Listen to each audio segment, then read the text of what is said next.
Hello everybody, எல்லாருக்கும் வணக்கம். Welcome to Priya's home style Tamil. இன்றைக்கி நம்ம சேனலில் இட்லியை வச்சு ஒரு சூப்பரான டிஷ் பண்ணலாங்க. எப்பயுமே இட்லி வச்சு எல்லாம் உப்புமா இந்த மாதிரி எதனா செய்வோம். அது இல்லாமல் நான் இன்றைக்கி வித்தியாசமாக ஒரு இட்லி ஃப்ரை மாதிரி பண்ணுறேங்க. நான் இதுக்கு ஒரு 4 இட்லி எடுத்துக்கிட்டு இருக்கேன். காலையில் சுட்ட இட்லி தான் இது. நாம் ஈவினிங் நான் செஞ்சுக்கிட்டு இருக்கேங்க. இப்போ இந்த 4 இட்லி எடுத்துகிட்ருக்கேன். இந்த 4 இட்லியும் நாம் சின்ன சின்னதாக அழகாக கட் பண்ணிக்கணும். அதாவது ஒரு பன்னீர் பீஸ் இருக்க பாருங்கள், அந்த மாதிரி நம்ம கட் பண்ணிக்கணும். பக்கத்தில் தண்ணி வச்சுக்கணுங்க.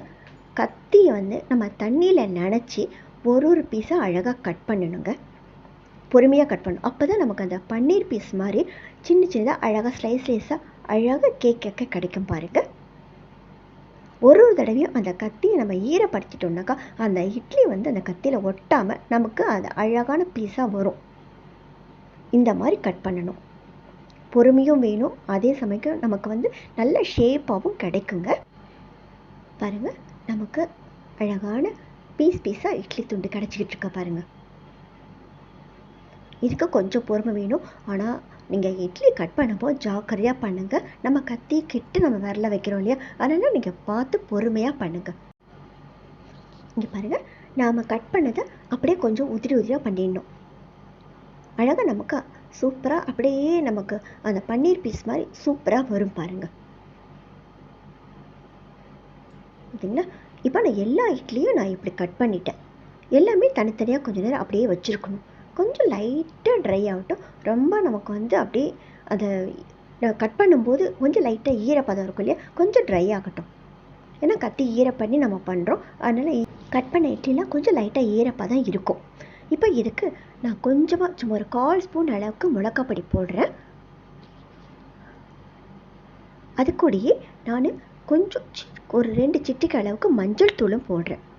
இது இப்போ நம்ம சும்மா முதல்ல ஸ்பூனில் நம்ம கலந்து விட்டு அப்புறம் அதாவது அழுத்தம் கொடுக்காம கையால் நம்ம அப்படியே கிளறி விடணும். கையால் அப்படியே பிசைஞ்சு விட்டு கொஞ்சம் நேரம் ஊற விடலாம். இட்லியில் ஆல்ரெடி நம்ம உப்பு இருக்குது, அதனால் இப்போ உப்பு எதுவும் நம்ம போடவே வேண்டாம். இப்போ இது எப்படி ஃப்ரை பண்ணுறதுன்னு பார்க்கலாம். நான் ஒரு கடாயில் ஒரு 4 ஸ்பூன் எண்ணெய் ஊற்றிருக்கேன். 4 இட்லிக்கு ஒரு 4 ஸ்பூன் அளவுக்கு எண்ணெய் ஊற்றிருக்கேன். எண்ணெய் ஊற்றிட்டு கடுகு உளுத்தம் பருப்பு நம்ம போட்டிருக்கேன்.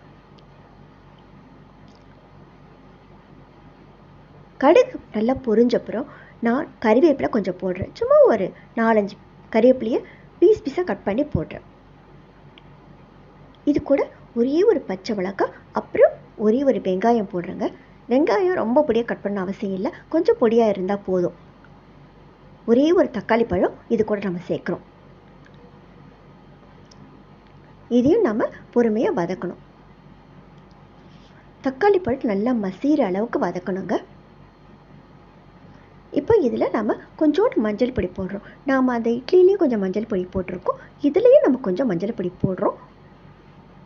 நாம் இட்லியில் உப்பு இருக்குது இல்லைங்களா, இதில் கொஞ்சம் உப்பு நம்ம சேர்க்குறோம். ஒரு சிட்டிகை பெருங்காயத்தூள் போடுறேங்க. சும்மா ஒரு 1/2 ஸ்பூன் அளவுக்கு இஞ்சி பூண்டு விழுது போடுறேன். மசாலா ரொம்ப எதுவும் தேவையில்லை, சும்மா லைட் ஒரு சின்ன டேஸ்ட்டுக்காக இதெல்லாம் போடுறோம். இதை மூடி வச்சு நம்ம வதக்குறோங்க. பாருங்கள், எல்லாமே தக்காளி நல்லா கரைஞ்சிடுச்சு பாருங்கள். இப்போ தக்காளியே நம்ம கண்ணில் தெரியல. இந்த ஸ்டேஜில் நாம் அந்த மசாலாலாம் போட்டிருக்கோம் பாருங்களா, மிளகாய் பொடி மஞ்சள் பொடிலாம் போட்டிருக்கோம் இல்லையா, அந்த இட்லி துண்டுகளை இதில் நாம் போட்டுடுறோங்க. போட்டு அதாவது ரொம்ப அழுத்த கொடுக்காம அப்படியே ஜென்டலாக நம்ம கிண்டி விட்டுக்கிட்டே இருக்கணுங்க. இது கொஞ்சம் ட்ரையாக இருக்க மாதிரி தெரிஞ்சால் லைட்டாக கொஞ்சம் தண்ணி தெளிச்சிக்கலாம். இப்போ இதுக்கு நான் ஒரு 1/4 ஸ்பூன் அளவுக்கு, 1/4 ஸ்பூனோட இன்னும் கொஞ்சம் கம்மியாக கரம் மசாலா பொடி போடுறேங்க. இது ஆப்ஷனல் தாங்க, தேவைப்பட்டால் போட்டுக்கலாம், இல்லைன்னா விட்டுடலாம். அதே மாதிரி பச்சை மிளகாவும் ஆப்ஷனல் தான், வேணும்னா போட்டுக்கலாம், இல்லைன்னா விட்டுடலாம். பாருங்கள், இப்போ நமக்கு அருமையான இட்லி ஃப்ரை கிடச்சிருச்சு பாருங்கள். இதுக்கு நம்ம வேறு எதுவுமே சைட் டிஷ் எதுவும் வேண்டாம். இதை வச்சு நீங்கள் ஈவினிங்கில் ஸ்நாக்ஸ் குழந்தைங்களுக்கு செஞ்சு கொடுத்தா குழந்தைங்க ரொம்ப விரும்பி சாப்பிடுவாங்க.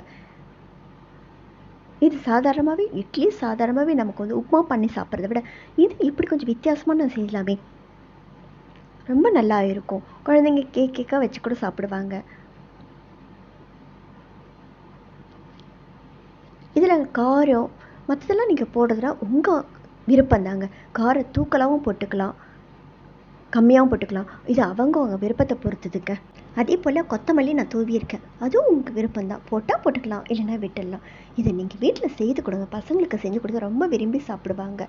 இது செய்து பார்த்துட்டு எப்படி இருக்கு சொல்லிட்டு கமெண்ட் பண்ணுங்கள். வீடியோவை லைக் பண்ணுங்கள், மறக்காமல் சப்ஸ்கிரைப் பண்ணுங்கள். தேங்க்ஸ் ஃபார் வாட்சிங்.